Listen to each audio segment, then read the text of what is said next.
Hi, everybody. Hope you're all very welcome to this funding clinic from the Music and Opera team and the Arts Council. I'm Niall Doyle, I'm the head of Music and Opera, and you can see a bunch of my friends and colleagues who work in the music team on your screen as well. I think we're the panelists. You're also behind that Arts Council logo. There's also a colleague of ours, Hannah Gordis, who's going to mastermind the questions and answers. Just a couple of housekeeping things before we start.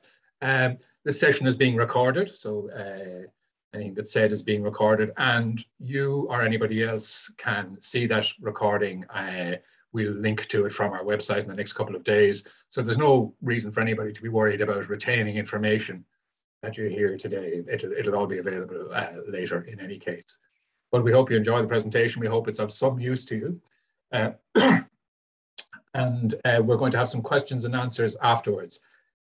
If you have a question, we'd like you to use, rather than have people speaking on a call, which can be problematic, if you can use the question and answers feature at the bottom of your screen, rather than the chat. There's a Q&A feature there. If you can put in your questions there, Hannah will field them all and feed them back to us at the end for that Q&A session. But before that, we're going to go through a Death by PowerPoint experience where we're going to take it through a lot of slides with information of varying degrees of detail and importance and all the rest, but we hope it'll be of help to you. I'm going to start by introducing the rest of the team, and there's a slide for that.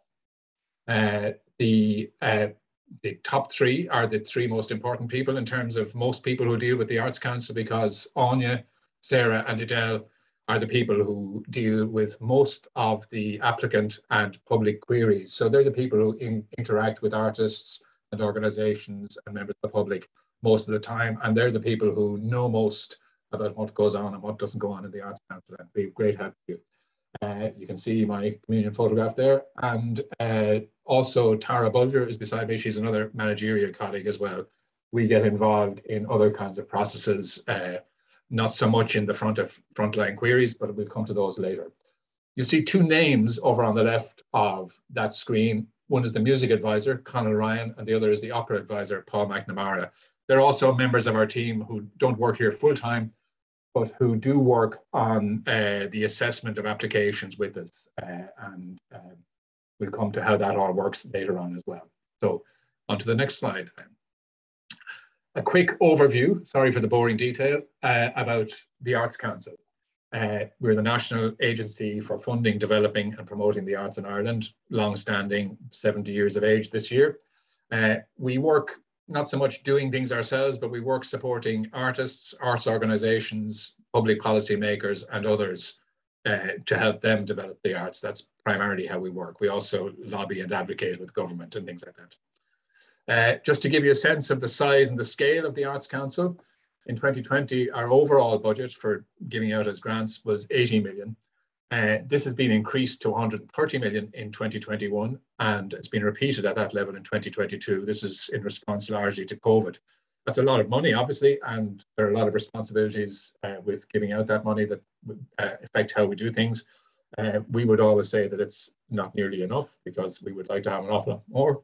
And, you know, many other European countries have a great deal more per capita to disperse than we do. However, it's a substantial amount of money. Just in terms of how much of that is in the music and the opera budget, music awards totaled about 10 million last year, and opera awards totaled 6.7 million. Traditional arts down at the bottom right hand of your screen there is primarily concerned with traditional music. That's a separate department, it's not part of the music department. It's 2.3 million as well. In the music or opera, you'll see within those, you know, either professional artists awards or organizations awards, you'll see that there are always far more applications than awards made. And that's basically a fact of life, that people want, there are more people seeking funding than we have funding to give out. So there's a very competitive process for funding when you're applying to the Arts Council. And that's something that's a background to all of the things we're going to say. That's really just some background information, as I say, not important to retain, but just give you a sense of where what the Arts Council is and where it's coming from. So I'm going to hand over now to Tara, who's going to take you through some general tips about if you want to become an Arts Council funded applicant, what you might be considering. Thanks very much, Niall, and good afternoon, everybody. Yes, so just a few kind of high-level points to consider before you go ahead and make any application for funding to the Arts Council. First of all, to say that any requests for funding are based on submissions to specific award schemes as opposed to any general request for funding. So that's very important to note. The schemes that the Arts Council provides are to support professional music and opera activity and development within both of those art forms. The awards and supports are all genre neutral. So certainly in terms of music itself, you know, it's open to all genres of music, and that goes across all of the awards and schemes on the Arts Council. Some of the schemes are for organisations. These would include bands, and others for individual artists. But there are some schemes that are open to both organisations and individuals. And we'll have a look at that in the next couple of slides when I do an overview on our funding schemes. In terms of applications themselves, one of the key things for applications to music and opera is the evidence of the quality of work, your quality of work. And this would be in the form of audio and video examples and samples. And this is something just to bear in mind too, that it's important that you demonstrate your kind of quality in terms of the practice or the work that you've had before you submit your application. Where public facing, some of our schemes have what we call public engagement, which is very much an Arts Council term for essentially how it transmits to the public. So you might have a particular project that is going to have an audience, that you're going to have, you know, how many people are going to engage with that. And again, that's something very much to consider, that make sure that you've thought through who your audience is going to be and how you're going to maximize your audience's participation. What kind of, you know, kind of methods, what kind of supports are you going to use to be able to put that in place? That's something as well you need to give some thought to if it applies to the particular scheme you're applying to. There are different schemes for different purposes. You know, some schemes are to do with very much individuals having the time to develop their practice, to buy time, to research, to, you know, be creative. Other schemes, such as the Projects Awards, are very much to do with a particular project proposal, something that you want to do, be it a recording or, you know, a live performance. And therefore, it's very important that when you're considering applying for funding, that you make sure you choose the right scheme. And that'll necessitate looking at the information on our website in terms of what the published schemes are, what the guidelines are, and, you know, the objectives and the priorities of those schemes to make sure that you choose the correct fit for your application for funding from the Arts Council. All applications, all requests for funding must be done through an online application process. Each funding scheme comes with a specific deadline, which is published well in advance. Some schemes are awarded once yearly only, and others are run twice a year. And again, all of that information is made available on our website, which we will come back to a little bit later on. As Niall mentioned there, just on the previous slide, all of the funding schemes are very competitive. So at the end of the day, unfortunately, you know, we only have a certain amount of money that we can make available, and we get a lot more applications than we have money to actually cover as such. It's also important to mention that even though you may not receive funding in a particular award that you've applied for, it doesn't necessarily mean that, you know, your application or your proposal wasn't considered to have merit.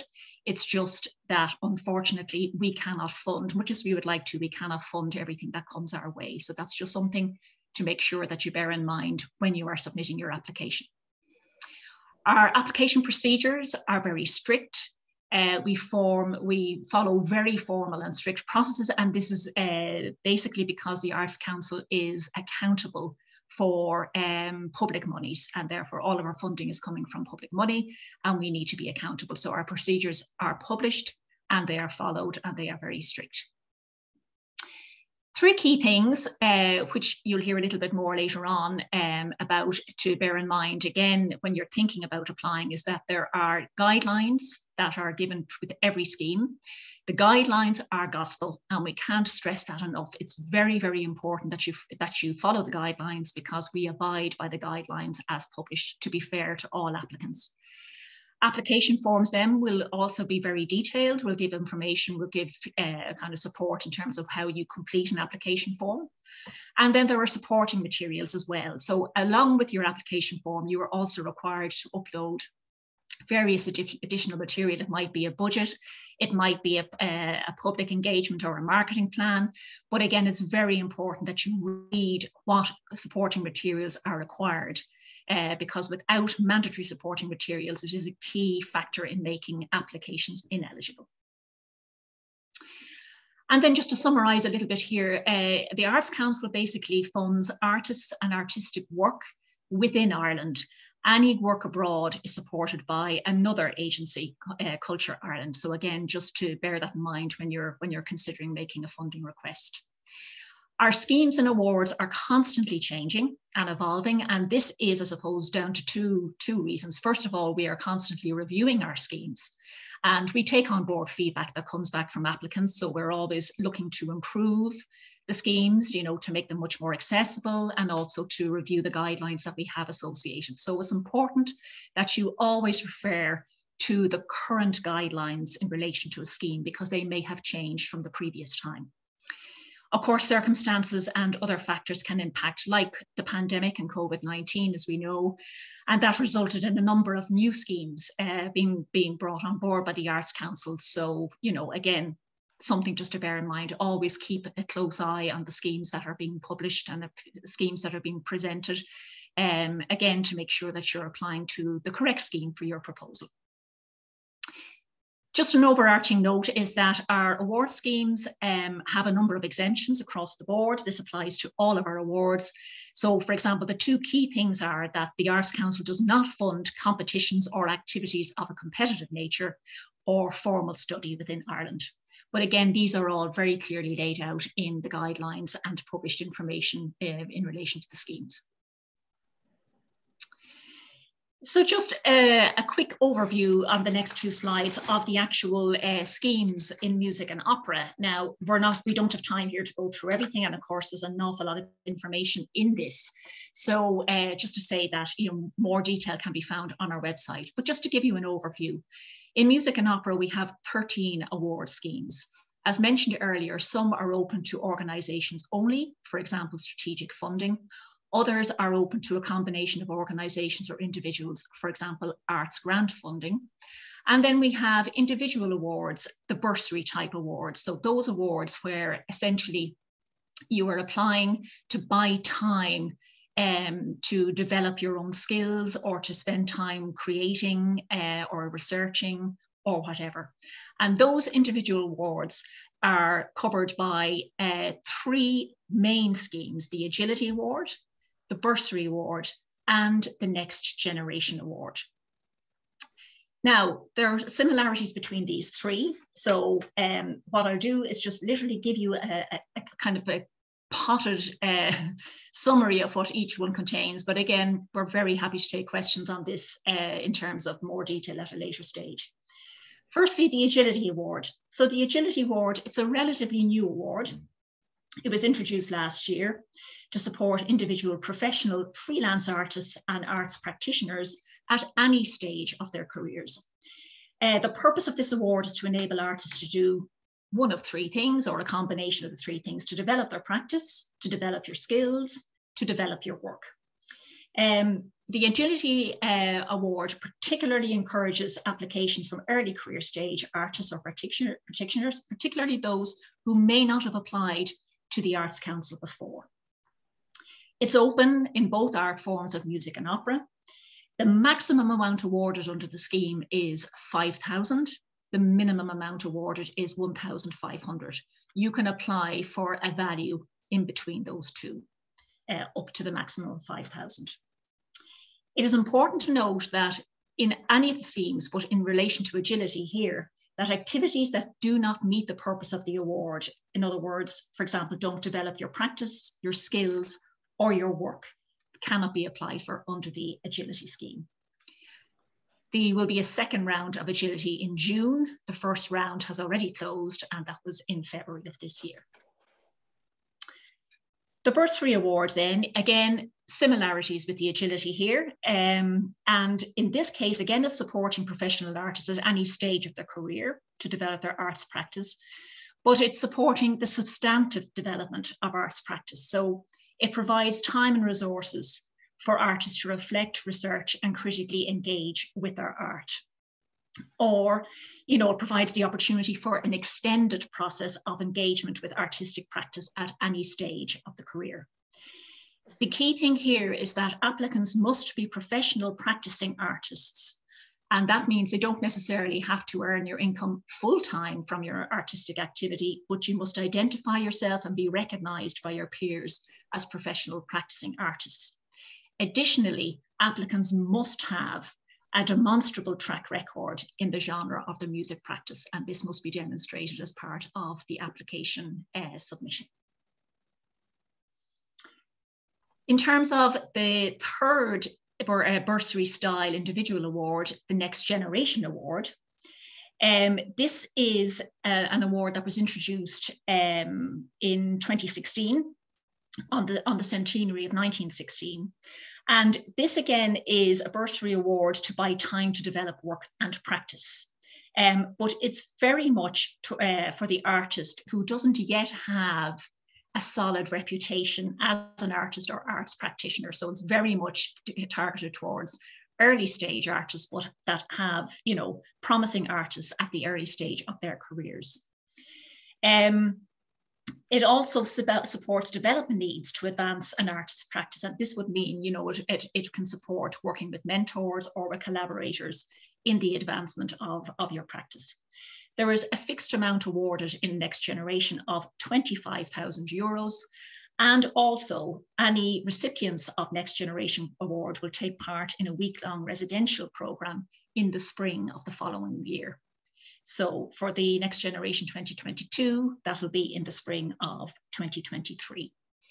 It's worth noting in terms of these three bursary awards that first of all, in terms of bursary and agility, you can only apply for one or the other in a given round. So you may only apply for a bursary or an agility in round one in a given year and not both. And also in terms of the bursary and Next Generation, and also another award, which is called the Markovich Award, you can only apply to one of those in a given year. The exception there will be if you applied and your application was made ineligible, well, then you could apply to a subsequent round of the award. But if it has been assessed, you can't. And that is a change actually in terms of that particular stipulation as of this year. Finally, I just wanted to touch on the Project Award, and this is an award that is open to both organisations and individuals. And this is different to the bursary awards in that it is supporting artists to bring innovative, ambitious and high quality projects to audiences. So this is where our term public engagement comes to the fore.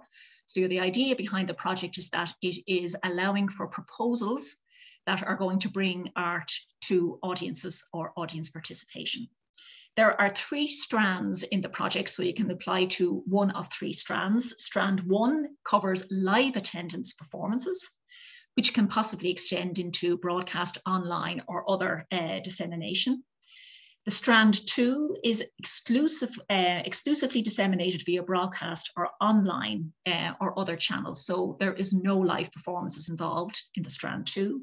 And strand three are audio recording projects, which would be devised in conjunction with record companies.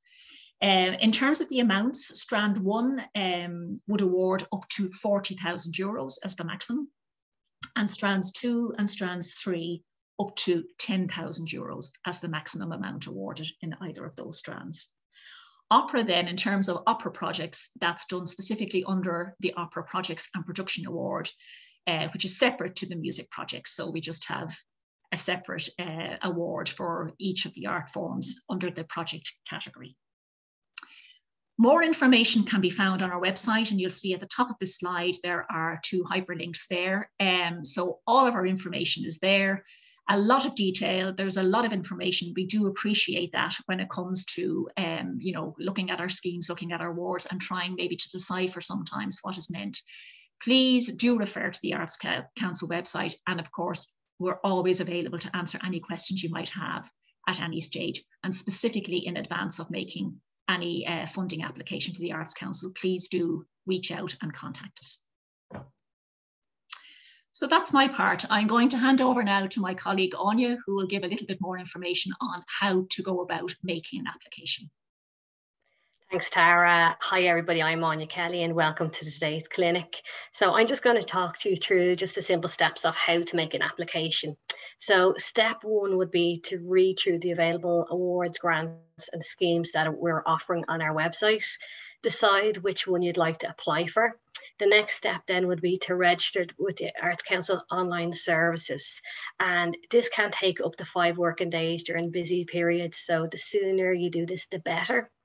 Once you've registered, you will be then sent an email with a log-on, a password for your account. So you'll have your own individual account.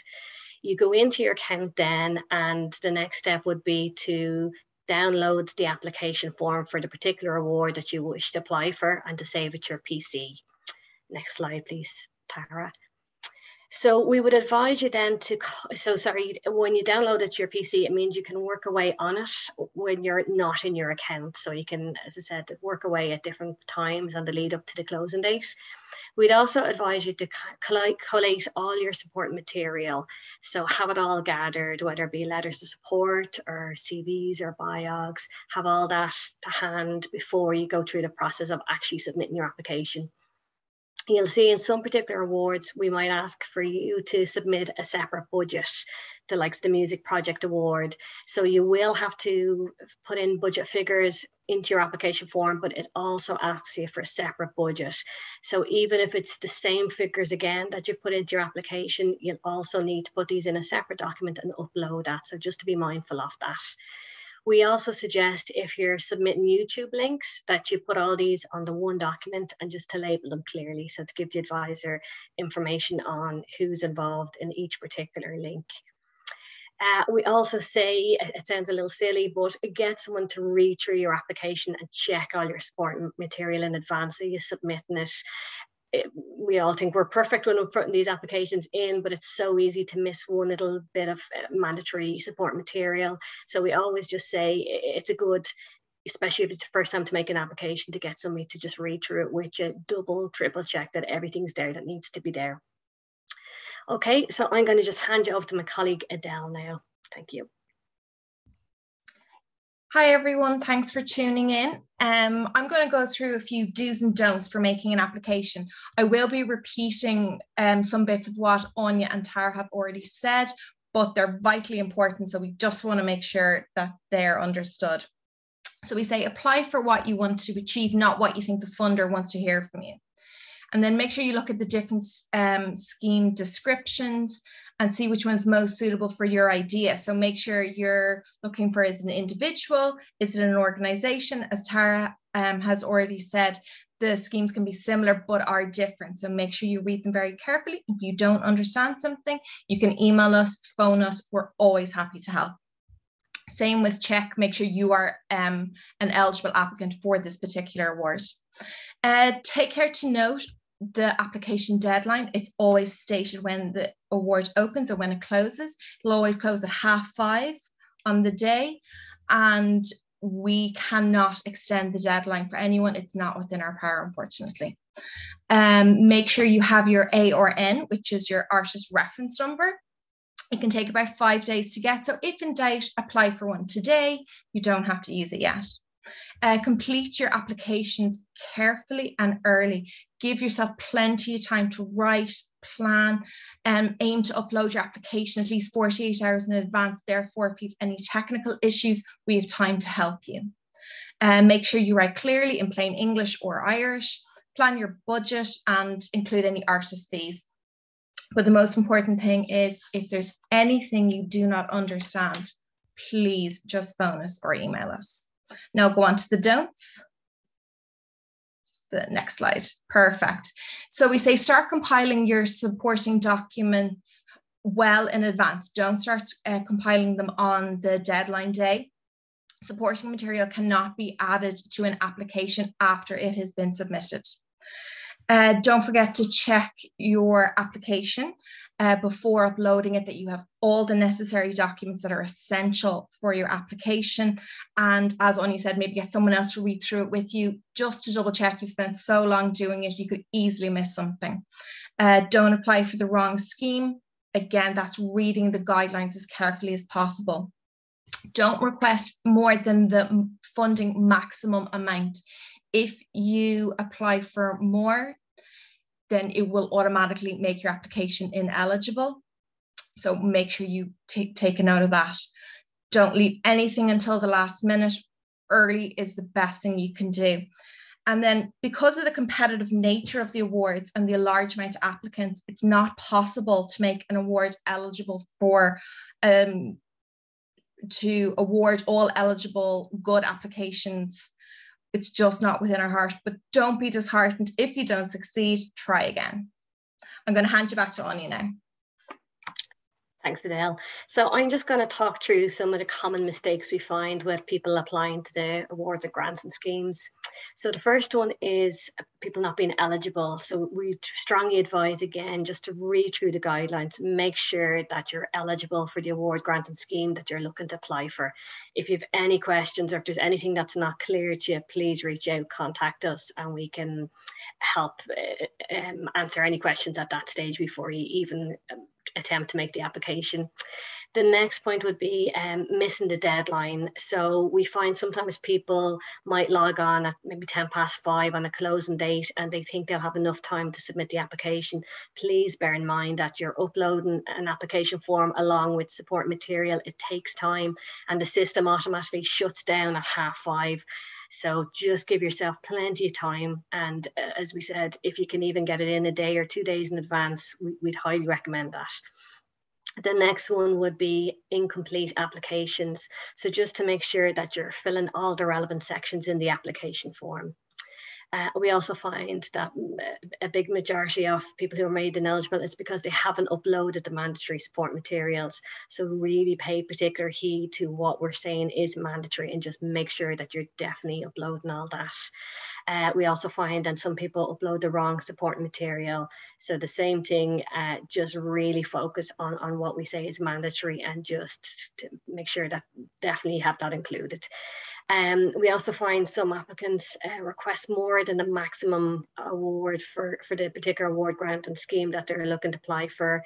And unfortunately, that's another reason why people would be marked ineligible. So just to make sure that you're not going above the cap of the particular award. Then just to say, ineligibility is not a rejection for us. We really, really don't want to make your application ineligible. So please just try and not be disheartened if it is. And as I said, we can provide details as to why it was marked ineligible, and the same, come back and talk to us if there's anything that's unclear, if that does unfortunately happen to you. And then just to say, if your application is fully assessed and it's not funded, please feel free to come back and ask us for your assessment report.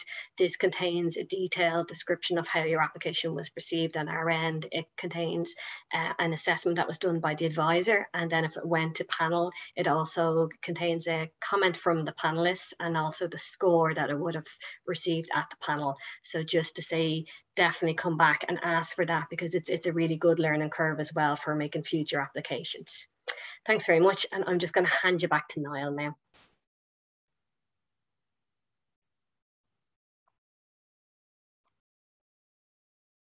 I think you're on mute, Niall, actually.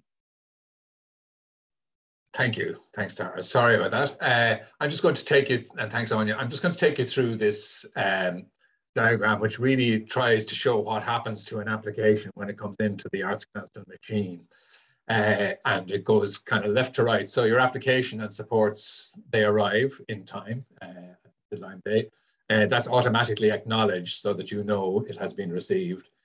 And then the first thing that happens is it's first of a series of processes that the executive do. That would be the advisor and either myself or Tara typically, and sometimes overseen or in collaboration with other colleagues as well across the organization. But the first of those things is an eligibility check. And this is a technical thing to make sure that your application is eligible. Anya says we really hope all of them are, but every time some of them aren't for whatever reason that might be. And if that happens, we advise you pretty quickly that your application is ineligible, and you're written to about that and explaining why. Let's say we hope that's a very small number.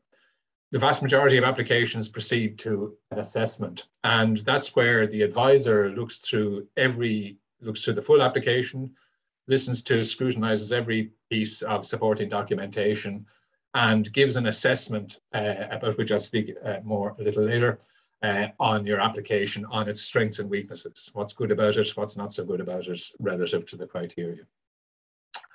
And that really, it gives the Arts Council view on your application, or the Arts Council executive's view on your application. And before it goes to decisions being made, a couple of processes can sometimes happen. Most of the time, that's what that application and that assessment and your application goes straight to the decision-making body. Sometimes there are two other exercises happen. One is shortlisting. When we have a very, very large volume of applications, and that's not practical to deal with for a panel, a shortlisting can take place where, whatever it is, the top 50 or 80% of applications, in our view, are sent forward to a panel from which they will pick the best for funding. Sometimes, and this is really only for arts grant funding and strategic funding, which are two big schemes that fund a lot of our big organizations, sometimes the executive make funding recommendations. They say, we recommend we fund this organization by this amount. We make that recommendation to the council. But for in the vast majority of funding applications, there is no recommendation made by the advisors or by the managers, myself and Tara. The decisions are then made by a decision-making body, and there are three types of decision-making body. For arts grant funding and strategic funding, that's the full Arts Council, all 13 members of the Arts Council in two processes that happen twice a year, obviously, for those schemes.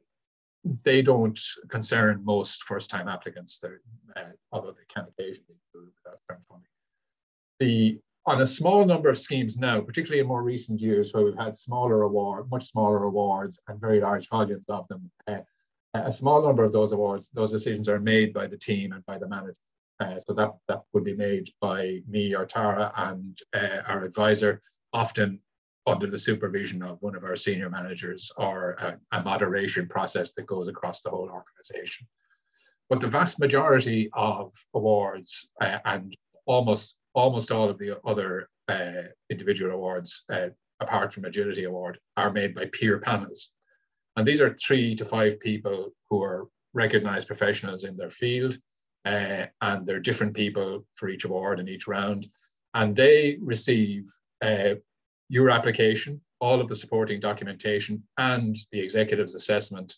They look at all of that. They see whether they agree or disagree with the executive assessment. They don't always agree. And they make up their own minds. They discuss the applications. They meet together, they discuss the applications, and they all make up their minds, and they vote on the applications before them. And the top scoring applications then are funded. They fund down the list until they run out of money to fund any more. And that's how the decision is made. And then after that, everybody who's applied is advised whether they've been funded or not. It's sometimes a complicated process. It can take a little bit of time. We'll just move on to the next slide, please. Just to give, people often ask us, excuse me, people often ask us what are assessors looking for when they're writing assessments, or what are panelists looking at when they're adjudicating. And the bottom line is, and it's up there in green, is that your application is assessed on the published criteria. The guidelines state very clearly what the criteria for assessment are. Generally, there's 3 core criteria. Some awards have a couple of others, but most of them are based on this structure. There's an assessment of the artistic merit of the plan. That could be the quality of the plan, the quality of the artist, the ambition of the plan, the originality of it, the track record of the artist showing their quality, perhaps. Those are all factors can be taken into account there. A second main criterion is how the particular proposal meets the objectives and priorities of the award. And again, those are stated in the guidelines what the objectives and priorities of that award are. And that will often include public engagement if it's a public-facing award, like music projects, for example. And then the feasibility, what we call in here the feasibility of the award, which is a kind of a catch-all term that would cover things like financial planning, the budget, whether the budget is properly costed, how much income is coming in, whether that's reasonable or not. What's the planning of the project look like? Does it seem to be well planned, capably planned? You know, how is it proposed to be managed? Who are the collaborators? All of these kinds of things can come into it. And really what an applicant is trying to do is convince the assessor or convince the panel that, look, if you gave us the money, we're capable of organizing this thing and planning it very, very well. So it's not going to be wasted. It's not going to be a shambles. We're going to be capable of doing it well. There can be some other criteria as well, but you see in the individual scheme guidelines if that's the case. A couple of quick notes. I've said it before, but just to reinforce it, that all the decision makers, whoever they are, they get to see the full application. So everything you write is seen by the people who make the decision. They get to hear or see all of the supporting documentation you provide, and they also get to see any executive assessment or recommendation. But ultimately, they make the decisions. You know, with the one exception of the schemes where the executives make the decision, it's always somebody else who makes the decision, and quite a number of people are involved in making every single decision. Another note is that it can take quite a while to get decisions after an application, especially in the very large volume schemes or the complex scheme. It just takes a long time to get that large volume of applications through that machine I showed you earlier. And then that's really all I wanted to say for the moment. I think just to pass over to Sarah for a couple of points on general information resources that I think you'll find useful. Sorry there. Thank you, Niall, and hello everybody. I am Sarah Carroll, Admin and General Inquiries at the Music and Opera team. Here are some other Arts Council contacts and a little bit of general information. A frequently asked questions section can be found under the funding section on our website at www.artscouncil.ie. If you have any general queries about any of our awards, you can also contact awards@artscouncil.ie. If you have a technical query with logging into the online services system, or if you have technical issues uploading your application form, etc., please contact our online services department at onlineservices@artscouncil.ie. If you have a disability and need help submitting your application or information about access costs, please contact the Arts Council Access Officer. You can either phone them on 01 618 000 or send them an email to access@artscouncil.ie. Please do so as early as possible, as this will give the access officer time to assist you with submitting your application. If you would like to keep up to date with the Arts Council, you can follow us on Facebook, Twitter, and Instagram, and on our website at www.artscouncil.ie. And you can also sign up to the Arts Council newsletter that will keep you up to date with new funding schemes and deadlines. And again, as already mentioned today, if you have any questions or queries, please feel free to reach out to the Music and Opera team by email or by phone. Thank you, and I'll pass you back to Niall. Thank you. Thanks, Sarah. And just to again reiterate that, look, our job is to help you, and we want to see great applications made and all of them get past the bar of being eligible and all of those things. So please do contact us if you need any help or any advice on anything. We're very happy to do it. And as I say, Sarah and Adele and Anya are the front line who will take a lot of those queries. That they're very pleasant and very helpful people, I can assure you. And they'll be delighted to help. So that if there are any kind of key takeaways from this, we know we've given you a huge amount of information. There's more than anybody could retain. You can see the presentation again online. We'll have that link up in the next couple of days if you want to have it. but you can always come and talk to us. And I think that that's kind of, that's really our key message to you, that we're here to help, and we would be very, very happy to help you if we can. And that's really that for today. Then we're going to take some questions, if there are any questions out there. And I know Hannah's been fielding the anything that's coming through the Q&A tab. And if you do have any questions now, please do put them in that Q&A tab, and we'll try and answer them. But thank you very much again for attending. We're going to stop recording now for the Q&A piece, so we'll do this offline as well.